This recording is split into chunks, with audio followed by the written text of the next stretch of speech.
There was a huge scandal in the office of restaurateur and entrepreneur Jack. The elderly father invited his sons to his office for some important conversation. He looked at both of them and said, "Danny, Kyle, I need to talk to you. I'm old now. I'm almost 70 years old. I've been working and developing my business all my life, and you know how hard it's been for me. Once I was just a cook in the city canteen, and that miserable cafe didn't cost a dime when me and your mom bought it. And now it's replaced by the famous restaurant Charlie. So many famous people come to my restaurant. So, children, it's time for me to retire from business. I want to enjoy my life, at least in my old age. Besides, my health is getting worse, and I can't work as hard as I used to. I've been thinking for a long time about who would run my business, and I've made a decision. Danny, you're going to be the boss of the restaurant. You're older, you have a professional education, and you're calm and rational by nature. Kyle, you're gonna learn everything from your brother. You're young, reckless. Your blood's boiling, you need time to grow up. The business doesn't like spontaneous decisions. You have to be calm and focused." The oldest son understood the responsibility and replied, "Thank you for your trust. Father, I will do my best not to let you down. I understand how much you love this restaurant." A Kyle Razzo's Lilsiu I stall scandalet. "I didn't expect anything else. He's your blood son. So you gave him everything and left me with nothing. Okay, Daddy, I'll prove to you that he doesn't deserve any of this." The guy ran out of the office like a madman and rushed to his fancy car, got behind the wheel, called someone, and started complaining. He gave everything to Danny. "I hate them both. If my mother were alive, she wouldn't have let this happen. But I'll do anything to make him fail. I'll ruin their lives." Danny took all the papers and invoices and went to his room to analyze them. Jack sighed heavily, poured himself a cup of coffee, and sipped it, enjoying the hot drink. He had not yet recovered from the quarrel and kept thinking, "They are both my kids, but they are so different." Danny was calm from childhood, studied diligently, and obeyed his parents. But Kyle was always a bully. No one could get along with him. He studied poorly, skipped classes, and even now, when he's about to finish the university, instead of preparing for graduation, he only goes to nightclubs and wastes my money. I can't entrust him with the business. He'll bankrupt us. Anyway, Kyle will calm down. It'll be a good lesson for him. My wife spoiled him when he was a child. She allowed him everything and never denied him anything. And I couldn't do anything. I'm not his father. Kyle is completely out of control. He doesn't know how to deny himself anything, and he doesn't understand what responsibility is. I always raised Danny in strictness, personally monitored his studies, and didn't spoil him much. So now he's smart, calm, and reasonable.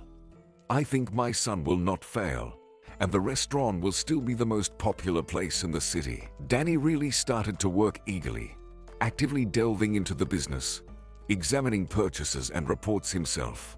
But he lacked toughness. After all, by nature the man was soft and calm. He was sympathetic, so he was guided by kindness. Employees quickly realized this and began to take advantage of it for personal purposes. They took time off very often, came to work later, or were brazen and lazy. But the manager, Benjamin, quickly stopped such frivolities. He equalized the balance in the team and didn't like or sympathize with anyone but himself.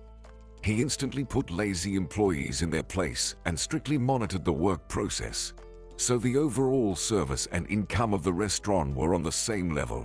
Danny liked to work around the restaurant or kitchen and watch the staff working. He really liked one girl who was washing dishes. She was young, pretty, and very modest. She reminded him of a princess from a fairy tale. She never talked and never went outside to smoke. Sometimes she could only sit down, take a break, and drink tea. But Benjamin didn't like her either, like everyone else, and sometimes reprimanded her just in case. Although the girl worked properly, there was nothing to complain about. The manager mentioned her once in the conversation. She was hired recently. Her name is Megan. She's a bit strange. She doesn't say anything about herself. She's silent all the time. But at least she's not lazy. One day Danny watched an interesting situation. Megan asked the chef, "What is the most expensive and delicious meal on our menu?" The man hesitated. "I guess Japanese scallops in sauce or lobster thermidor." The girl thought about it and asked another question. "And what's the most delicious dessert?" "I think it's chocolate cake or strawberry tart. It's really delicious." Did you decide to treat yourself? I'm afraid half your paycheck won't be enough to pay for it. I need to please a very special person. It's important to me. If I order the cake and scallops, how much will it cost? The cook scratched the back of his head and replied, "Well, at least $200. The girl hesitated because that was a lot of money.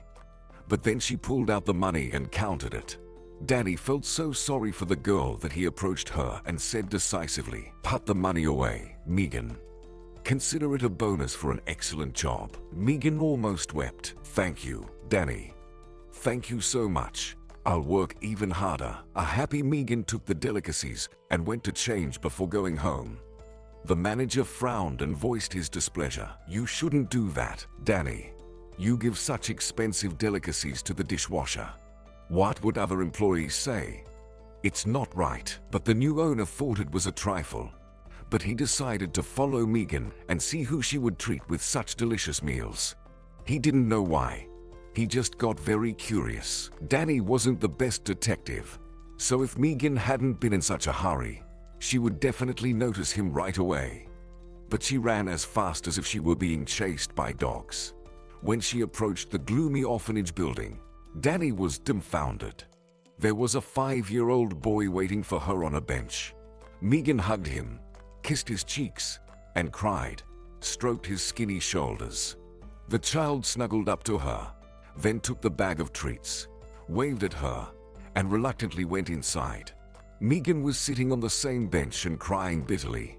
Danny sat down next to her and asked quietly, "Excuse me, is this your brother or your son? Tell me, it will make you feel better." There was confusion on Megan's face. She was embarrassed that the restaurant owner saw her like this. "Danny, what are you doing here? Don't tell me you just happened to be passing by. Just don't tell anyone.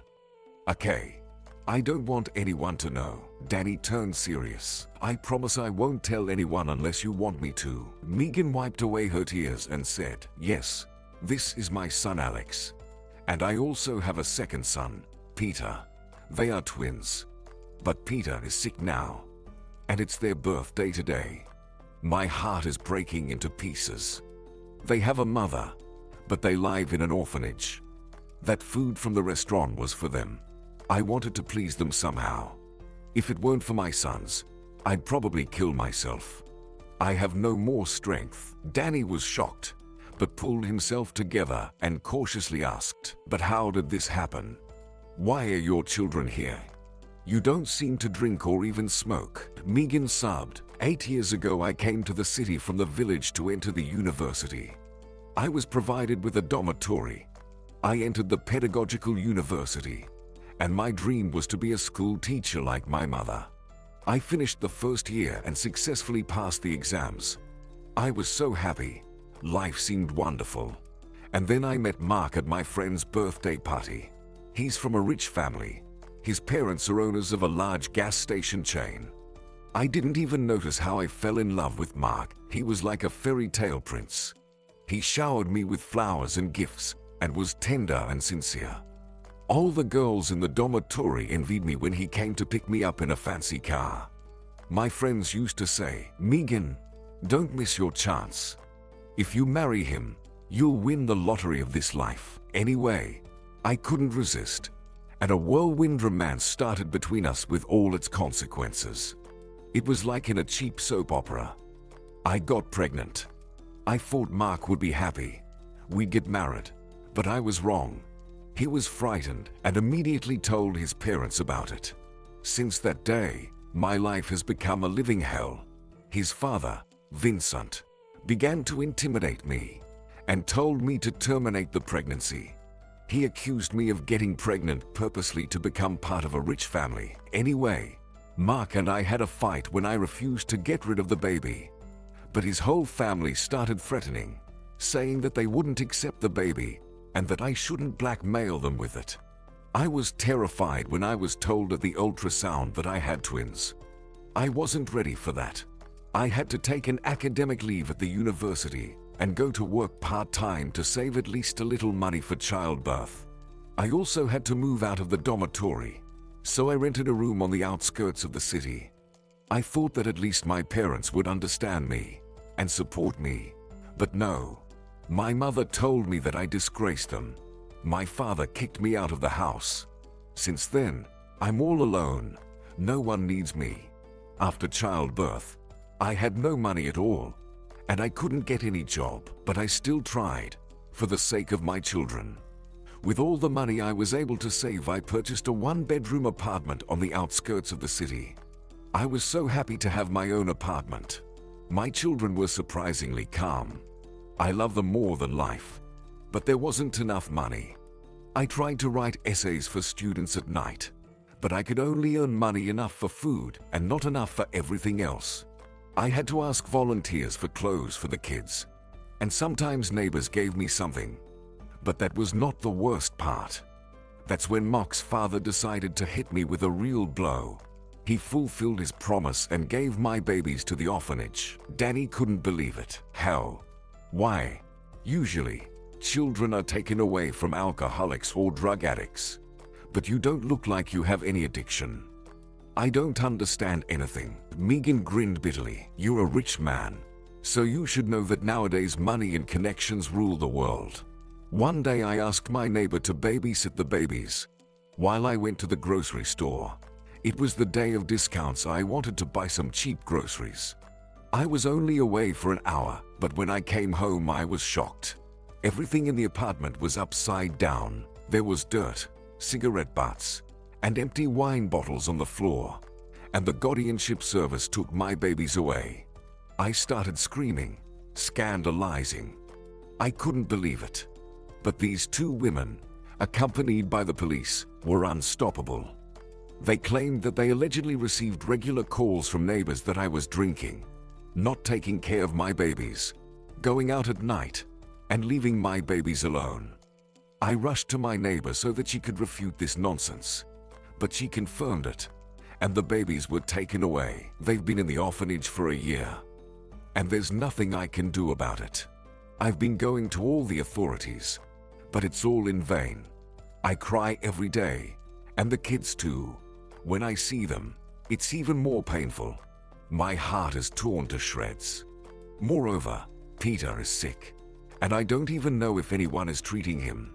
My pain cannot be expressed in words. Danny kept asking, so why would Mark's father separate you from your children? I don't get it. You didn't file for child support. You didn't demand any money. Right, Megan replied. He decided to run for mayor, so he and his family needed the perfect reputation. I was like a bone in their family's throat. Supposedly I could reveal that their son had abandoned 2 children. So he decided to get rid of all the risks in advance. Everyone thinks I'm an alcoholic and a drug addict, and no one knows whose kids are in the orphanage. But even if I wanted to tell everyone the truth, who would believe me? So I had to get a job as a dishwasher at a restaurant on the other side of the city so no one would know anything about me. Are you gonna fire me now? Of course, you are. Why would you need an employee with that kind of background? Danny shook his head, trying to process what he'd heard, then answered quietly, you shouldn't say that, Megan. Not all people are mean. I'm not going to fire you. Moreover, I'll try to help you get your kids back somehow. It's a blatant injustice for a mother and children to be separated. You know, I believe you. I'll try to find out everything. Don't worry about anything and come to work tomorrow as usual. Megan exhaled and thanked her boss. Thank you for listening and believing me, because I was sure that the whole world was against me. From that day on, Danny and Megan became friends, and he learned everything about the children's horrible dad. And then he got another surprise. It turned out that Mark was his brother's best friend. He'd even seen Mark a few times, the narcissistic rich guy. But Mark was very charming and handsome. No wonder Megan fell in love with him. Danny even tried to talk to Kyle about it. Hey, Kyle, listen. It turned out that your friend, Mark, abandoned his pregnant fiancée and then put his children in an orphanage. You should talk to him and make him understand that it's not right to separate a mother from her children. But Kyle only frowned. Why would I do that? It's his own life. It's none of my business. If he abandoned her, then she deserved it. He never told me anything like that. Maybe she lied, and it's not even his kids. Girls are very cunning, you know. They're trying to get into a rich family through the bed. Mark has a fiancée, Marie, the daughter of a mall owner. Everything else is none of my business. Danny was upset, but decided not to give up and solve the problem legally. He asked his friend Anthony for help. Anthony graduated as a lawyer. He was the best at the university, so maybe they could find a way out together. The guy didn't understand why he was so attracted to Megan. He was drawn to the girl like a magnet. He often went to the kitchen of the restaurant when she was at work, put chocolates in her pockets, and even went to the orphanage with Megan a couple of times, and met Peter and Alex. The boys were funny and smart, but very sad. They hugged Megan and kept asking when she was going to get them out of there. Alex would say, "Mummy, we don't like it here. We want to go home." "Why can't we go home?" They constantly mock Peter because of his glasses. "I don't let them offend him. I've already fought with them twice. The kids here mean. We have no friends. Take us away, please." Megan cried, stroking her sons and wailing, "I'd take you away right now, but I can't. Be strong. Don't give up. I believe that soon we will be together. I'll visit you again next weekend. What can I buy for my boys?" But the boys replied sadly, "We don't need anything. We want to go home." And then they started crying. And Megan couldn't control her emotions either. Danny's heart could not withstand the heat of emotions, and he decided to intervene and said decisively, "Okay, stop crying. Peter, Alex, listen to me. I promise you that soon your mom will take you away. Don't cry. Alex, you are a brave boy. Protect your brother. If anyone hurts you, tell me. I'll take care of it." The boys looked at each other in surprise and asked, "Who are you?" "Mom's friend. From work." The man winked and replied, "Yes, I'm your mom's friend. We work together. My name is Danny, so I'm not going to hurt you." The boys shouted, "Cool. Thank you. No one will ever hurt us again." On the way back, Megan said, "Thank you, Danny. You're a wonderful person. I was completely disappointed in people, but it turns out that there is still kindness and support in this world. The children liked you very much. Of course, they lack fatherly love and protection, but I can't do anything about it. I have to lie to them every time that soon I will take them away. But in fact, I have no idea if they will ever give me my children. And it's so scary." Danny replied, "Don't say that, and don't give up. My friend is a lawyer. He promised to help. Everything will be fine. Just trust me." "Got it." Megan blushed. Her heart raced, and she replied quietly, "Got it. I trust you." Danny sighed. "Oh, Megan, you don't belong in the kitchen. You're smart and well-educated. You need to go back to university, finish it, and find a decent job. I understand that you don't have time for this now. You need to save your children. But we'll come back to this conversation." The girl was so pleased with Danny's care and attention. She felt that he liked her, and it was mutual. But after Mark's betrayal, she was afraid to trust men and start new relationships. After all, Danny is also rich, and she is just a beggar with 2 children. Nothing can ever happen between them. While Danny was trying to help Megan get the kids out of the orphanage, Kyle was digging a grave for his brother diligently. After that conversation, he immediately found out that his brother was helping that dishwasher. It wasn't just compromising information on Danny. It was a ticking time bomb. Kyle didn't want to miss this opportunity and immediately went to his father's house. Jack was in his office, sorting out folders with documents. He looked at Kyle in surprise and asked the usual question, "Hey, Kyle, how much?" But the guy pretended not to understand the question. "What are you talking about, Dad?" "Well, you're here for the money, aren't you? Did you already waste all the money I gave you last time?" That was fast. The guy pretended to be offended. "No, I didn't. Do you think I'm not interested in anything other than money? I came here to warn you about the danger. I guess you don't know anything. Danny is having an affair with the dishwasher from the restaurant. She's an alcoholic and a drug addict. Social workers even took her 2 kids away from her because of it. I heard she's also a thief. I just wanted to warn you that the business you've carefully built your whole life could collapse in an instant.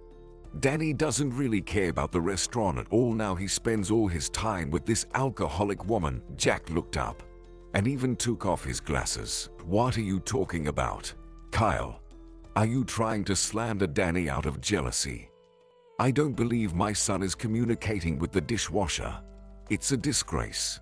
He's not like that." Kyle grinned. "Do whatever you want. I warned you. The whole restaurant is already talking about it. There's no business savvy in him." Danny turned out to be weak-kneed. He saw a beautiful woman and lost his head, forgetting about our restaurant. "You said yourself, business doesn't like that." Jack got angry and pounded his fist on the table. "Stop bad-mouthing your brother. I'll talk to him myself." Kyle just smirked and left, rubbing his hands together happily. He was a great manipulator and saw that his father believed everything he said, and now Danny would be in trouble. Everyone knew about Jack's stern nature. Jack got nervous and immediately drove to the restaurant, burst into the office, and started from the threshold. "Hi, son. Is that true that you're dating a dishwasher? An alcoholic whose kids were taken away from her by social workers? I can't believe it. Tell me it's not true." Danny felt offended and replied firmly, "Hi, Daddy. Actually, this is my personal life, and no one has the right to interfere with it. Not even you. Yes, I like Megan. She's not an alcoholic. She's been slandered, and her children have been illegally taken away from her. And I am going to help her get them back. And even if I did decide to marry her, is that forbidden? Or is a dishwasher not a human being? Do you even know what she's like? You're judging her without even knowing what she's like." Jack completely lost his temper and began to shout, "So, it's true. You're in love with this dirty girl with a shady past. Danny, what the hell are you doing? Fire her immediately and come to your senses. You're a restaurant owner, the son of a famous businessman. Don't disgrace my name. Otherwise, I'm going to remove you from your position and give the restaurant to Kyle. Do you understand? I won't tolerate this. It's either me or that dishwasher. Make up your mind now." Danny turned pale and clenched his fists. He was so upset that his father was pouring mud on Megan.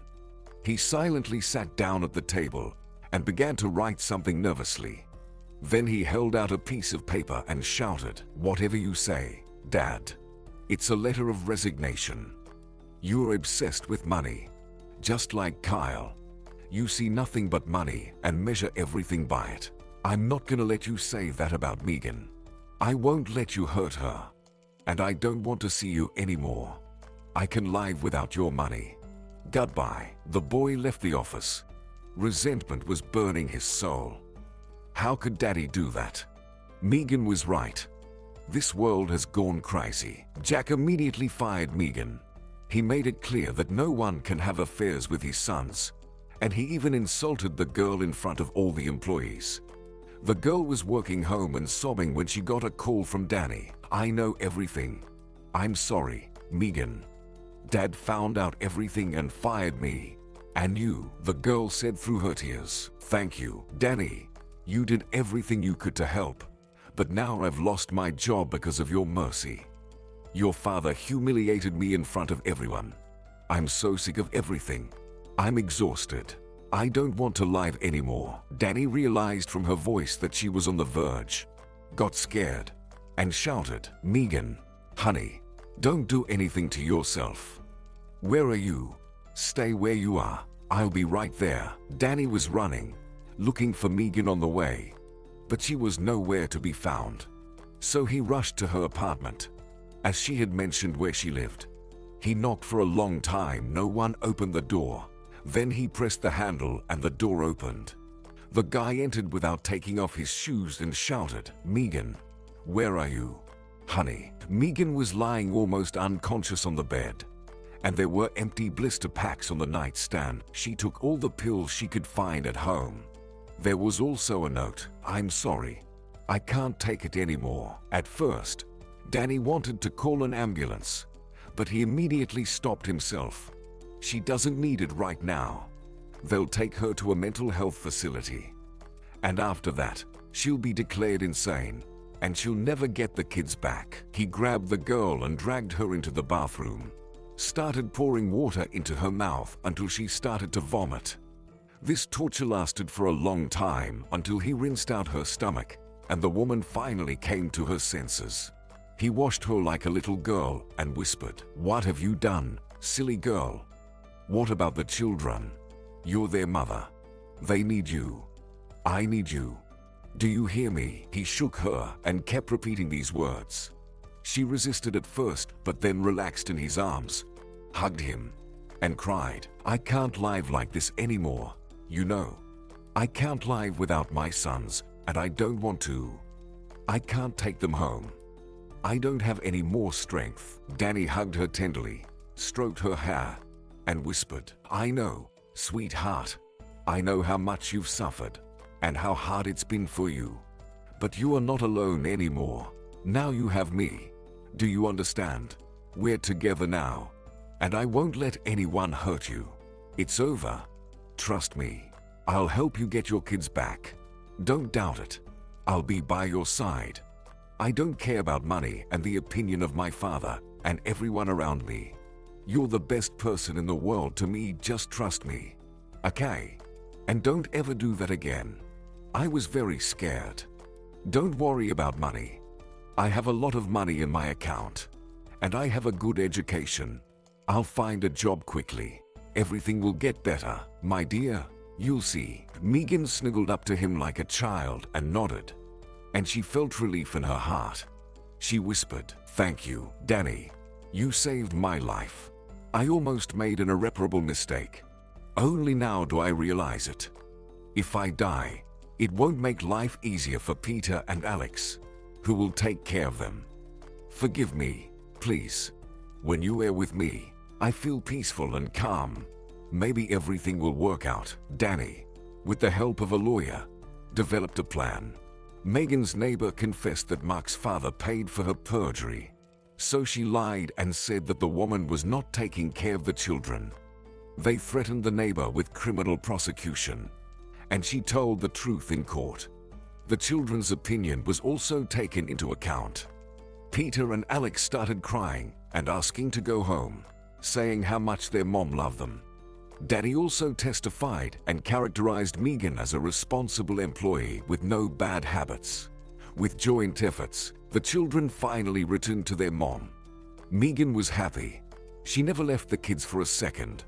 Even at night, she would get up in a cold sweat and check if the kids were still there. She kept having nightmares that she was alone again and her sons were at the orphanage. Danny visited them every day, and gradually he and Megan developed not just sympathy, but deep, real feelings. She really was a hard-working woman and a great mother. The kids were always clean and neat. The apartment was always tidy, and there was always a delicious dinner on the table. They began to live together. The kids liked Danny, and soon began to call him Daddy. When it happened for the first time, it was so unexpected for him. Alex ran up to him and simply said, Daddy, let's go eat. Mommy made a pie, but she told me to wash my hands. Danny felt so warm at heart. He didn't even expect that he could love these children so much. He picked the kid up in his arms and replied, Let's go, son. It felt so good to say it. He felt important and needed. Danny did not sit idle. He quickly found a job in another restaurant as a manager, so he was now providing for the family. He persuaded Megan to return to university by correspondence and found her a part-time job as a librarian at the school. The family lived friendly. They didn't need a lot of money to be happy. Every evening they played with children or watched movies, and on weekends they went cycling together in the park. It seemed that all troubles and hardships were behind them. And yet Danny missed his father, even though he was still mad at him. Kyle began to run the business and immediately felt himself almighty. He had no respect for the staff. He could fire a famous chef or an accountant with many years of experience, and he could offend anyone for no reason. And most importantly, instead of developing the business and investing in it, Kyle wasted all the money that flowed into his pocket. In just 3 months, he managed to bring the restaurant to bankruptcy. His father was desperate and regretted his decision. Deep in his heart, he knew that he was wrong, that he offended his eldest son for nothing. But he was stubborn and arrogant by nature, and he hesitated for a long time to apologize. But he found out where and how Danny was living. But when Kyle began to take drugs, and Jack noticed it, he realized that he couldn't hesitate. He kicked him out of the restaurant and went to Danny to apologize. He got Megan's address from the HR department and immediately went there. He expected to see a creepy place with cockroaches and alcoholics. But the building was new, with a nice, well-kept garden. He rang the doorbell and waited. Finally, the door opened, and 2 little boys showed up on the doorstep and said in unison, "Hello, I'm Alex. And I'm Peter. What's your name? Are you here to see our mom?" The man was puzzled. He had already forgotten how to communicate with children. His own children had grown up long ago. So he asked seriously, "I am looking for Danny.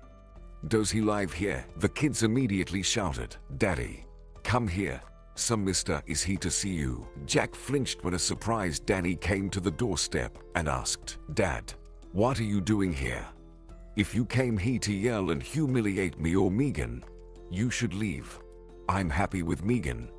We have a friendly family, and I won't let you interfere with it." The elderly businessman was so ashamed, so embarrassed. He said quietly, "Forgive me, son. I was wrong. I offended you for nothing. On the contrary, I came to apologize. Will you let your father into the apartment, or are we going to talk on the doorstep?" Megan looked out from behind Danny's shoulder and invited him in. "Come in. The apple pie is almost ready. Let's have tea. Alex, Peter, show the guest where the bathroom is. And wash your hands too.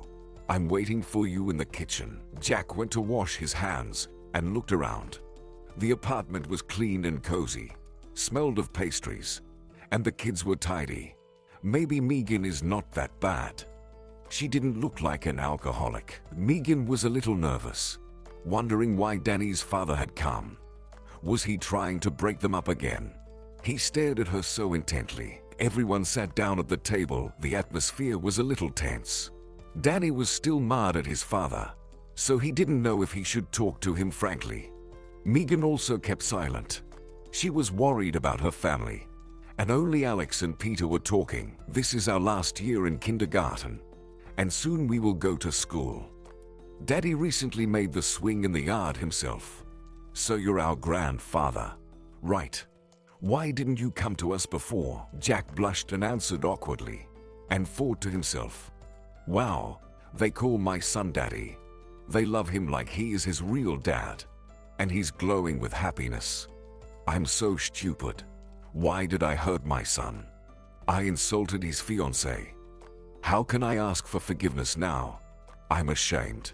And the kids are wonderful and so clever." When the kids had finished eating, Megan said, "Okay, kids, Daddy needs to talk to Grandpa. Let's go read a book about pirates." Megan and the children went into the room and closed the door to the kitchen. There was an awkward pause. Neither father nor son dared to be first to speak. Danny couldn't stand it. Took a bottle of cognac, uncorked it, poured it into small shot glasses, and handed one to his father with the words, "Okay, shall we took, father? We both need it now." They drank, ate lemon, and Jack started, "Forgive me, son. I am so guilty, and I don't know how to beg your forgiveness. I was blinded by rage. You know my hot temper. Kyle told me that Megan is an alcoholic and a thief, and that her kids live in an orphanage. I thought she'd trick you, and you'd lose business. I let Kyle run the business. He promised he'd do his best to take our business to the next level, but he drove the restaurant into bankruptcy. Right now, I don't even have enough money to pay my employees' salaries. Moreover, Kyle has started taking drugs. There's nothing worse than that. I kicked him out of the restaurant and out of the house. I regret hurting you back then. I didn't even check anything and just believed your brother. You know, even today when I was on the way here, I was afraid I'd see something bad. But no. Megan turned out to be a lovely girl. You have such a cozy home and such cute kids. I can see that you're happy. And I'm proud that I raised a wonderful son who turned out to be much wiser than his father." Danny finally heard the warm words from Daddy, couldn't stand it, hugged him tightly, and replied, "I was really mad at you, Daddy. I won't hide it. I even thought we would never make up. Yes, I made my choice. I love Megan with all my heart, and my sons too. I realized what I am worth on my own, without your support and money.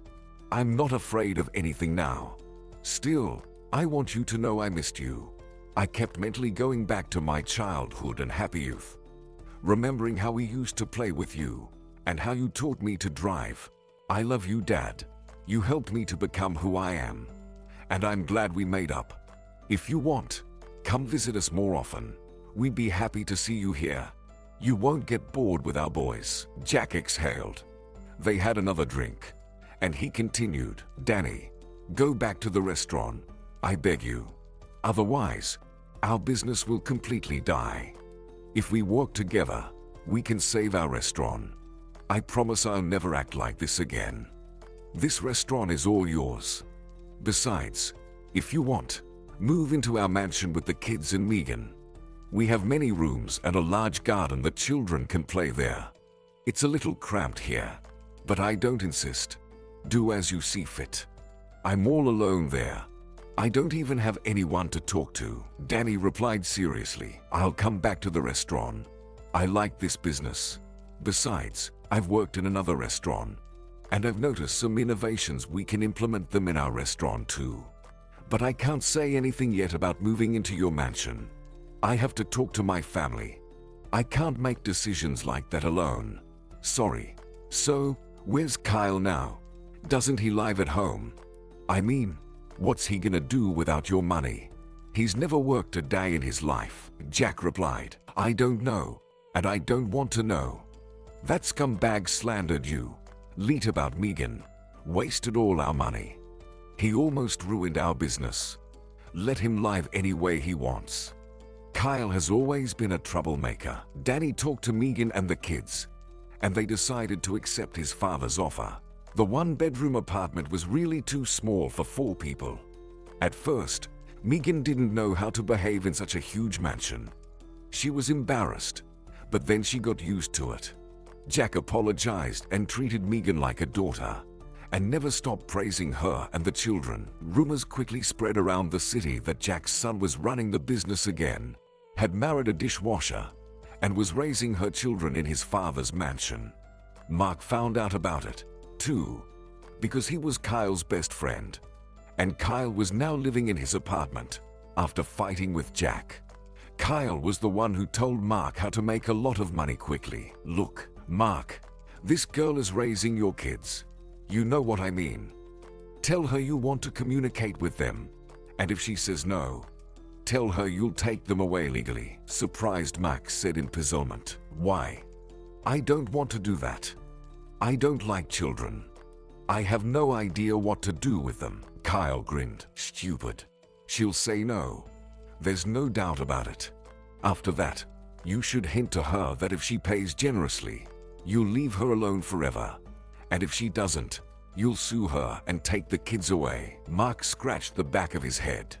He and his friend really needed the money. Mark's parents hadn't given him much money lately, but his drug addiction demanded more and more cash.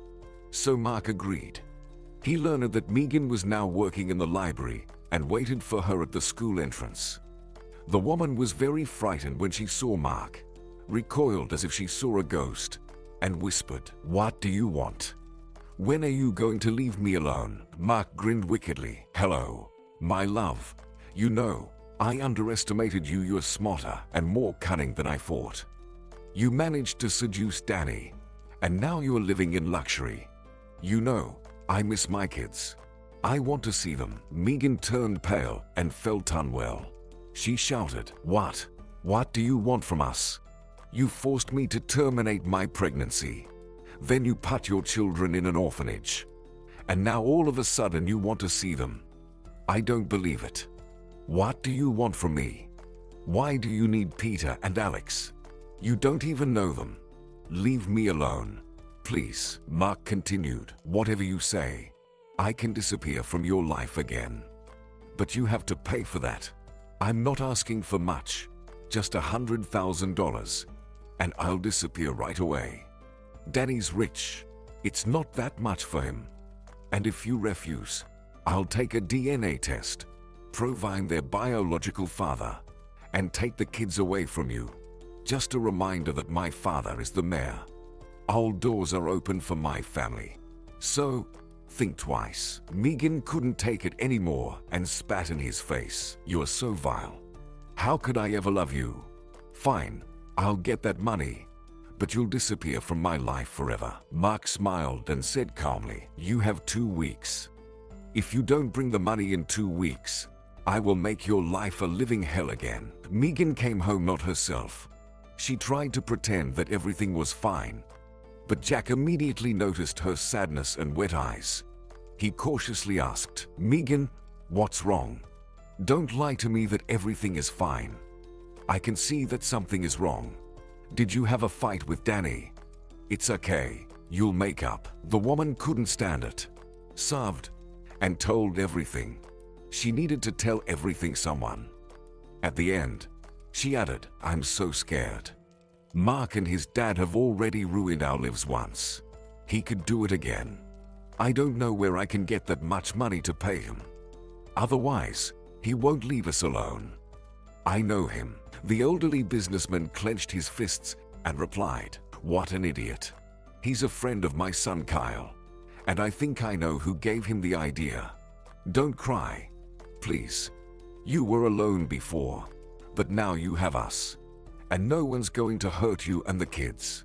When Danny comes home, we'll have a family council to think about how to teach that rascal a lesson." Danny, hearing this news, was furious. "No, I won't forgive him.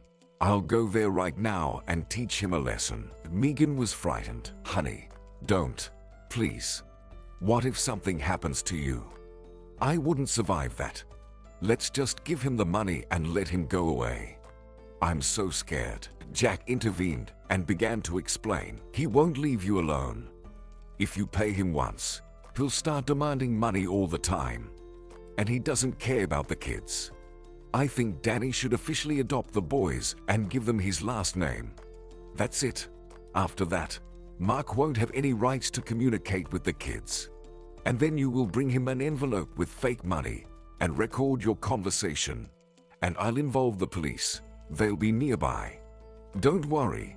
The police will scare the creep so badly that he will never bother you again, or maybe they'll even put him in jail. In the meantime, don't leave the house alone, just in case, and the kids should stay home too. I'll babysit them. It's all right. We'll handle it." 2 weeks passed nervously. Danny had officially adopted the kids. Megan was nervous, and Jack was instructing her on how to talk to Mark so he would confess everything. And so the day of the meeting came. Megan had a voice recorder in her pocket and envelopes with fake money in her bag. She walked out of the building and waited nervously near the bench where she and Mark had met last time. Mark was 20 minutes late, but he showed up. Seeing Megan, he grinned contentedly. "Hi there. I hope you brought the money. Good for you. Give it to me. I don't have time. But Megan clutched the bag tightly to her and shook her head negatively. No, Mark, wait. I need a guarantee that you won't show up in my life again. I know it was your father and you who took the children away from me then. What do I have to expect next time? Mark laughed like a madman and then began to mock her. No guarantees. You'll just have to trust me. It was your decision to have those kids, and now you are gonna have to pay for it. What did you expect? My dad is a city mayor now, and he can do whatever he wants. You'd never get your kids back, but my dad decided to stay out of it. He didn't want to ruin his impeccable reputation. But you're right, he's the one who informed the guardianship authorities that you're an alcoholic and drug addict. He bribed your neighbors and sent the kids to an orphanage. We don't know what to expect from you, Megan. What if you want to get our millions? You're stupid, and you made the wrong decision once, so you are going to live in fear for the rest of your life. Got it? Give me the money, and I'll disappear for a while, until I've spent it all. And it's up to you whether to believe me or not. Megan threw the envelopes at his feet. Take it. How can you do that? They're just kids, and they need their mom. But Mark answered indifferently. I don't care. You should have obeyed and terminated the pregnancy 5 years ago. But you didn't, so you are going to pay for it for the rest of your life. I'm not saying goodbye to you. I'll see you soon. He was about to leave, but the police officers came running around the corner and seized him. Mark screamed and resisted. Who the hell are you? Are you out of your mind? Do you even know who is my father? I'll call my father, and you'll all be buried. But one of the policemen said, shut your mouth, you idiot. You've already said enough to end up in jail. Your conversation with Megan was recorded, and you took the money. So we have enough evidence to put you in a detention center on suspicion of extortion and blackmail. Megan filed a report against you, and we caught you red-handed. So we don't care who your father is. Mark looked at Megan with hatred and said, Dad will destroy all of you. Jack and Danny purposely made it public so that Mark's father couldn't solve the problem illegally and keep it quiet. When the whole city found out what had happened, he was fired from the mayor's position for taking away children from their mother. But he managed to get Mark out of jail on bail. The boy was released, but he immediately started drinking heavily. When Danny officially became the father of the children, Megan breathed a sigh of relief. It was as if a heavy stone had fallen from her soul. Life got better again, and another 6 months passed. The boys were getting ready for school. Danny bought them fancy backpacks and new suits. The children went to school. At school, Alex and Peter told a long verse, and Megan applauded and cried. Everything mixed up in her soul. Pride, tenderness, and love for her little ones. She couldn't believe that they were already going to school. Danny was by her side. He supported her sons, praised them, and they looked at him with respect and love. The husband noted philosophically, finally, our troublemakers are in the 1st grade. They're so mature now. Soon there will be other problems, homework, girls, first love. You know, I think our male company lacks a little princess. As blue-eyed as Mom and as smart as Dad. What do you think about it? Megan laughed and answered quietly in his ear so no one would hear. Everything is in your hands, Danny. I'd be happy to have a daughter. That day all the family came home from work. The children were doing their homework with Grandpa, when suddenly the doorbell rang. Strange. Who could it be? They're not expecting anyone. When Megan saw Vanessa, her failed mother-in-law, on her doorstep, she felt unwell and shouted nervously, Oh, my gosh. What does your family want from us again? I don't want to hear anything. Stop torturing me. The old woman came in, even though no one wanted to see her. She looked very upset and depressed. Her face was covered with wrinkles, and there was no trace of her former arrogance. Vanessa exhaled and began the important conversation she had long been preparing for. Megan, I beg you, don't kick me out. Listen to me first. We're in grief. Mark got into a terrible accident. He survived by a miracle. The doctors did everything possible, but he will spend the rest of his life in a wheelchair. He's in depression, doesn't talk to anyone, doesn't want to live. You're a mother too, please try to understand me. My only son is suffering. I've come to ask you to let him see the kids at least once in a while. Maybe it'll make him want to live again. Megan was silent for a long time, and then she answered sharply, I sympathize with you, but I won't give you my children. You're asking me to understand you because I'm also a mother. I understand perfectly well how terrible it is when your son suffers when he feels bad. So why didn't you want to understand me as a mother? Answer me. You forced me to terminate my pregnancy. Then you put your own grandchildren in an orphanage. Where were your maternal feelings then? All you cared about was your own reputation and money, and you didn't care about your grandchildren. Do you have any idea how much I suffered that year? I cried day and night because your husband made me a laughingstock, saying that I was a negligent mother and alcoholic. Where were your kindness and maternal feelings then? Come on, answer me. Why don't you say anything? And now, when trouble came to your house, you finally realized that you have grandchildren. Seriously, your son is a monster. Yes, you raised a monster. Go away. I don't want to see you. Don't ever come into my life again. Ever. My children have a wonderful father now, and a loving grandfather. And you have no grandchildren. Forget about my family. The old woman left. Swallowing her tears, she wandered down the street and realized that this poor girl was right about everything. They had done so many evil things to her. It could not be forgiven. Danny helped his half-brother to get back on the right path. After the tragedy with Mark, when they took drugs, raced through the city at night, and crashed into a lamppost, Kyle changed a lot. He agreed to undergo treatment at the private clinic, and Danny paid for everything. He couldn't do otherwise.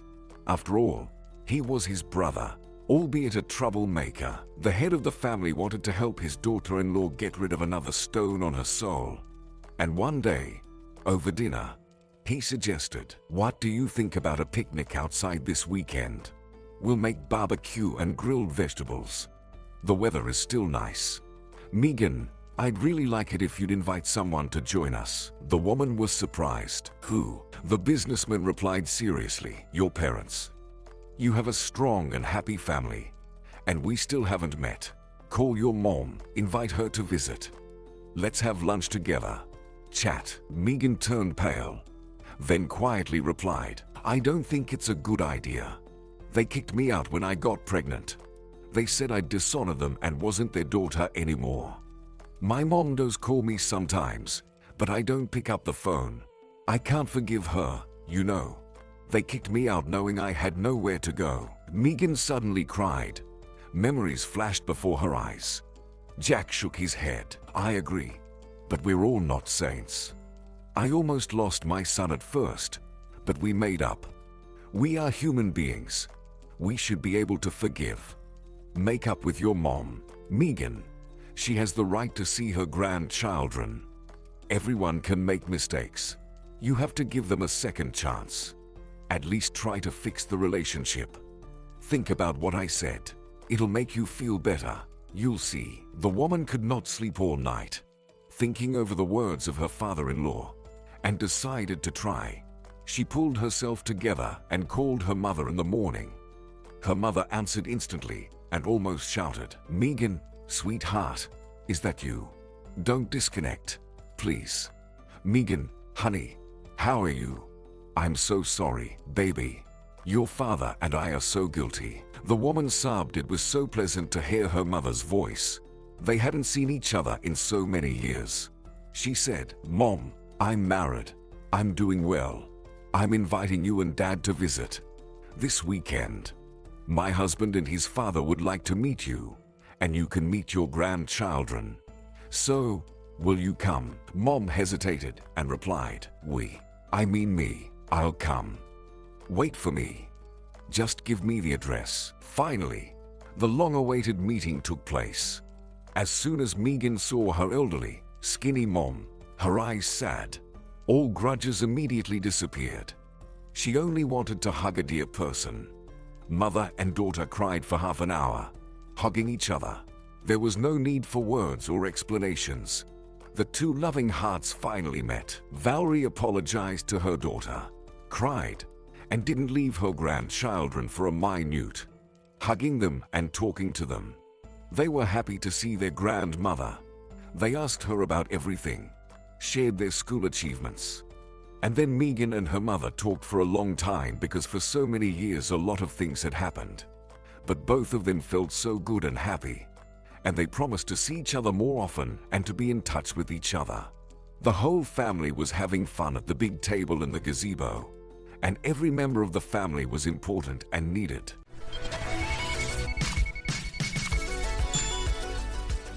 All right, everyone's presentations are done. Nick, the manager, said as he tried to move the discussion forward. Excuse me, I haven't. I recently found out something. Nick interrupted me and began to speak. There's apparently someone in this department who didn't graduate high school and is just a part-timer. Meetings should be for employees only. Absolutely right. His lackey, Mike, of course, agreed with Nick. I'm leaving. After leaving the meeting room, I started to shut down my computer. I noticed that an email had arrived, not in my personal inbox, but in the company's shared email. Thinking, there's no point in speaking up, no one will listen, I went home quietly. The next day, I heard a commotion from Nick's desk. He was staring at his computer screen, his face pale. Nick! Is something wrong? Mike looked at the screen with him. And he turned even paler than Nick. Why is he so angry? Knowing the reason for Mike's distress, I thought to myself, serves them right. My name is Adam. My mother passed away when I was in the 9th grade, and I was raised by my father. Well, you could hardly call it being raised. After my mother passed, my father changed. He drowned his sorrows in alcohol, and though he still went to work, he squandered our living expenses on horse racing. Because of that, I had to start working part-time as soon as I entered high school. Every month, I went to the convenience store with bills in hand that couldn't be auto-deducted from my father's account. Even though I endured it because I didn't want to be alone, I reached my limit in my second year of high school and dropped out. I found a live-in job at a distant inn. Thank you for everything. The day I left home, my father, still staring at the TV, spoke. Take care. That was our last conversation. Back then, 18 wasn't the age of majority, so I needed my father's permission to work, and I couldn't hide my place of employment. Yet, my father never visited me even once. I kept working just to survive, and before I knew it, I was 42.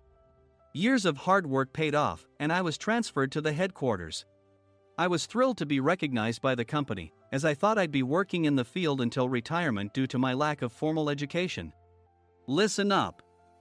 Our work can change the future of our employees. Don't drag us down. On my first day after the transfer, Nick, dressed in an expensive suit, spoke sternly. There was a reason for this. Our inn was located in a prominent tourist destination, known so well that everyone in the state could sing its commercial jingle. At its peak, we had 5 locations within the state. But that was long ago. Due to financial difficulties and aging facilities, only the place where I had worked for many years and the original establishment remained. I was prepared to lose my job anytime, but now there was a glimmer of hope. With the rise of social media, the tourist area where the inn was located started gaining attention again. Depending on how hard the sales department, where I was transferred, worked. We could either thrive or be forced to give up this prime location to the new hotel chains continuously popping up. For Nick, who had switched careers from another industry to strengthen our sales, this was a battle he couldn't afford to lose. I understood why he had to be strict. I will do my best. Nick sneered at my enthusiastic declaration. Did you not hear what I said? I'm sorry. I thought I was listening carefully. Out of habit from years of customer service, I apologized reflexively, though I had no idea what had offended him. Someone was watching me with a smirk. In this department, there are those who are expected to excel and those who have been shoved here because they have nowhere else to go. You are the latter. It was Mike, the section chief. He's 7 years younger, at 35. But he was called to headquarters much earlier than I was and had been moving around within the headquarters ever since. I'm not jealous, but I can't accept that he's my boss. Graduating from a prestigious university, he has an unusually high pride and caused many problems as a newbie, making things very difficult for me when I was the front desk leader. When I found out Mike was transferred to the sales department a month before me, I was disheartened. Mike is right. With just a middle school diploma, there's not much you can do. Don't even think about achieving results. As if I didn't exist, Nick remarked, "I'm thirsty." Mike eagerly ran to the coffee maker. It seems Mike is Nick's lackey. I regretted being happy about my transfer to headquarters, wishing I had stayed on site forever. Send a direct mail to every company on this list by the end of the day. Nick only assigned me tasks that even a new graduate could handle. What? There are over 1,000 companies. You want me to send to all of them by today? Yes, if you and your fellow misfits split the work, even those with nowhere else to go should finish by today. I glanced at the employees typing away expressionlessly. They were worn out from customer service, only thinking about leaving on time, or were women reassigned after having children, with zero motivation for work. Even Sam, a new graduate from the same university as Mike, who was supposed to be among the expected achievers, had no enthusiasm for the job, having joined the company wanting to do customer service. "I don't care what they say, I plan to quit any time," he said. Only Nick and Mike were highly motivated, making all the decisions between the two of them. I originally only wanted to work at the inn to survive and had no particular attachment to this job. I swallowed my words, thinking I had no right to reprimand them. About a month after the transfer, Nick told us with a frustrated look, "To commemorate the 50th anniversary, we've decided to create a plan exclusive for one group per day." Originally, Mike and I were supposed to come up with it, but our president, Mr. Thompson, insists on hearing everyone's opinions. "So, you all get a chance." As Nick explained, Mike began handing out prints. "Make sure not to embarrass Nick. If your ideas are half-baked, you'll have to redo them." It seemed that they had printed his handwritten notes by Mr. Thompson, which included several questions and a section for free responses. It made sense why Nick had to seek our input, given that all responses had to be submitted to Mr. Thompson. We were given a week to think about it, and a meeting was scheduled to compile our ideas. My plan is to let guests enjoy both the old and modern America. Nick began the presentations. Guests would watch a master confectioner at a nearby traditional sweet shop make sweets in front of them. The welcome drink would be premium tea in a bottle. Nick's plan was certainly attractive. After his presentation, Nick called on us to present in the order we were seated. Just as I stood up for my turn. "All right, everyone's presentations are done." "Excuse me, I haven't. I recently found out something." Nick interrupted me. "There's someone in this department who didn't graduate high school and is just a part-timer." He was likely talking about me. I joined the company as a part-timer and was made a full-time employee when I turned 20. That was 20 years ago, so Nick and Mike probably had no chance to know until recently. Meetings should be for employees only. Absolutely right. After that, Nick kept creating opportunities to solicit everyone's opinions, purposefully excluding me from speaking. The meeting unexpectedly heated up and went past the scheduled end time. A few people asked to leave, and the discussion continued with the remaining few. "Still here?" Normally, you'd leave in that situation. Though I had no attachment to the job initially, hearing kind words from customers made me want to make them happier. For someone like me, with nowhere to go, the inn was my home and customer service was my life. I felt pathetic about my current self. "I'm leaving." I left the conference room and started shutting down my computer. I noticed an email had arrived, not in my personal inbox, but in the company's shared email. Thinking no one would listen to what I had to say anyway, I quietly went home. The next day, while preparing the DM as instructed, I heard a commotion from Nick's desk. In his haste to stand up, he hit his knee on the desk. He stared at his computer screen, his face pale. "Nick, what's wrong?" Mike, thinking he should be the first to rush over, approached Nick while still wearing his coat. He peered at the screen with Nick. And he turned even paler than Nick. "Why is he so angry?" Who is responsible for this company? Nick, more irritated than ever, asked, and Mike answered without checking. Probably Sam. Sam wasn't there because he was attending a morning training session for new hires. Nick gave up on getting angry and returned his gaze to the screen.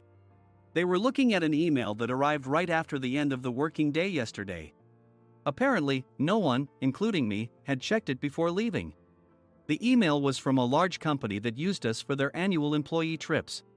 The president and executives of that company also frequently used our services personally. President of the company, Mr. Mason himself, had declared that neither he nor his company would ever use our services again. Well, some companies cancel their employee trips or stop using our services due to financial struggles. Let's just move on. Mike kept wiping the sweat from his forehead with a handkerchief. Knowing why Mike was so agitated, I quietly watched their interaction. Do you know how much revenue we get from that company? We can find other guests to fill the rooms, but we'll lose the banquet costs, gift shop revenue, rental car fees, and more. Moreover, the gifts were supposed to be prepared by the traditional confectionery shop involved in Nick's proposed plan. If it's known that we incurred such a huge loss at this critical time, Nick's position in the company would be jeopardized. Nick took a deep breath, seemingly trying to calm himself. All right, Mike. Go to New York right now and apologize to Mr. Mason. What? You're coming with me, right? I have urgent work to do. I trust you, which is why I'm entrusting this to you. Please. Mike, believing Nick's sincerity, agreed with a determined look on his face, saying, yes. That's Nick for you. Even if Mike went to apologize, Nick would shift all the blame onto him if the client didn't change their mind. Well, it was Mike's fault to begin with, so it served him right. About 3 hours later, Sam answered a call from somewhere and repeatedly apologized, saying, I'm very sorry. Everyone watched to see what was happening. After ending the call, he informed Nick with a weary tone. When Mike arrived at the client's company, he only made things worse, further infuriating Mr. Mason. He was demanding, get his boss here immediately.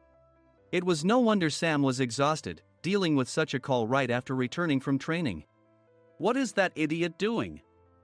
All right, Adam, you're coming with me. If sacrificing Mike didn't work, then I must be next. Normally, I'd want to refuse at all costs, but I saw an opportunity in this situation. If I can be of assistance, I'd be happy to join you. I immediately followed Nick, and we flew to New York. When we introduced ourselves at the reception, it became clear how serious the situation was, as the receptionist personally escorted us to the president's office. Angry voices leaked through the door, making both Nick and me uneasy. Excuse me. I'm Nick, the supervisor. I understand my subordinate has caused you trouble, and I deeply apologize. Nick, with his experience in the corporate world, knew enough to offer an apology before excuses. However, his customer service skills left much to be desired. I sighed as I saw Mike trembling like a small dog in the corner of the room. What kind of training are you giving your subordinates? Mr. Mason glared at Nick with a red face. The intensity of his gaze made even Nick take a step back. Regrettably, I joined this company only 2 years ago and was unaware of Mike's issues. I should have identified his shortcomings sooner. Indeed. I should have realized sooner. No sensible person would come to apologize and then give a lengthy presentation on the drawbacks of not using their inn. Nick froze, his mouth slightly open. Suspecting the worst, I picked up the documents that had fallen to the floor. It seemed Mike hastily prepared these documents on the plane, listing the disadvantages.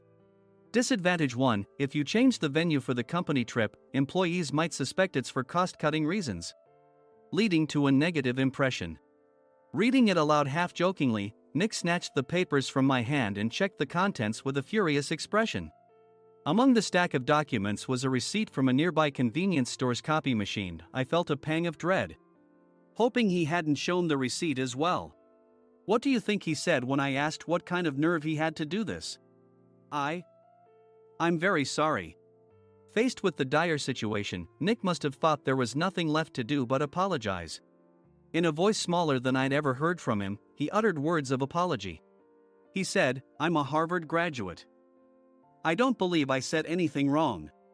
Mike. What have you done? Forgetting his plan to pin the blame on Mike, Nick yelled loudly, even in front of Mr. Mason. I didn't do anything wrong. You're still saying that? Look at him. Mike pointed at me with a shaking hand. I was assigned to headquarters in my 20s and now I'm a section chief. This guy only made it to headquarters at 42. Everything I've done proves I was right. So why are we losing the contract? Having said his piece, Mike collapsed to the floor. Of course. You were sent there because you had nowhere else to go. Mike never expected to hear such words from someone he looked down upon. He lunged at me, and Nick hurriedly stepped in to stop him. Mr. Thompson told me Mike is a quick thinker, and to take good care of him. There's no way he was pushed aside. Don't make things worse here. He didn't say quick thinker, he said only quick-witted, didn't he? I don't remember that part. I recalled the many troubles Mike caused when he was a newbie.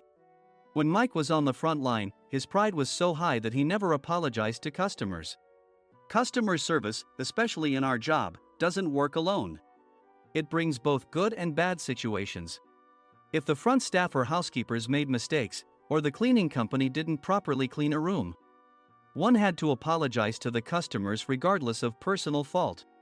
Mike, in such situations, would never apologize, insisting he wasn't at fault. This often angered customers, and as the front desk leader, I frequently had to apologize on his behalf. He caused complaints and disrupted operations, which is why he was quickly moved to headquarters. In departments where he didn't interact directly with customers, his quick thinking was beneficial and things went well. But it seemed his flaws were starting to show. Corporate reservations are supposed to be entered into the system by the sales representative. But a quick check yesterday revealed that more than 10 items were missing from the client's reservation. The handover document clearly stated what needed to be prepared. Why didn't you enter it into the system? Why do we have to give them special treatment? Filling rooms near the banquet hall, setting up all the food in advance. Specifying the brand of wine, they're too demanding. No wonder he always angered customers, I thought, feeling a headache coming on. Grouping them in rooms near the banquet hall is for our benefit too. It makes it easier for the staff to set up beds and serve breakfast since everyone's schedule is synchronized. As for the other requests, Mr. Mason suggested them to lighten our load. I didn't know that. Nick finally seemed to realize that Mike was the one who had angered the client. What did you say to them? I just told them we wouldn't give them special treatment anymore. We shouldn't waste effort on things that don't bring in money. I was utterly exasperated at his lack of understanding of customer service. Of course, we shouldn't comply with unreasonable demands. But carrying over successful practices from past stays makes customers feel remembered and enhances their experience. Good memories encourage repeat visits. That's part of our job. I looked down at Mike, who was sitting on the floor. In our job, nothing is a waste. Mr. Thompson likely moved you to the sales department, hoping you'd finally understand this. How do you think he feels now that you've failed to meet his expectations? Mike, tears in his eyes, fled the president's office. I was amazed he still hadn't apologized. You have it tough, Adam. It's okay, we're all employees of the same company. I deeply apologize for this disrespectful incident. Especially after all the care you've shown us. If it weren't for you, Adam, I really would have stopped staying here. When I heard you were moving to the sales department, I was willing to reconsider if you handled it. Seeing us talk so amicably, Nick's face contorted. Do you two know each other? Adam's service is excellent. I always requested him specifically. Normally, we don't accept specific staff requests, but we made an exception for Mr. Mason, adjusting my shifts accordingly. He had personally stayed at our hotel just before my transfer, and during casual conversation, I mentioned, I'm moving to the sales department soon. If I hadn't told him then, things could have been much worse. Please continue to take care of us. I look forward to it. On the return flight, Nick awkwardly offered me a can of beer. It's still working hours. Of course, I had no intention of forgiving him for a single beer. Nick might try to pin everything on Mike and avoid any consequences. While pondering this, a startling fact came to light. Nick, the tea bottles for the plan have arrived. I handed Nick a bottle labeled with our inn's name. They look good. What are you talking about? These are plastic bottles. I had assumed we would use the trendy, high-end bottling tea. But what arrived were ordinary plastic bottles of tea with customized labels. The only unique aspect was the label, which had the inn's name, making it look customized. Upon further investigation, I discovered that a substantial amount of money was set to be paid to the tea company. It was priced like bottling tea. Does this plastic bottle really cost $100 each? The tea inside is specially blended for us.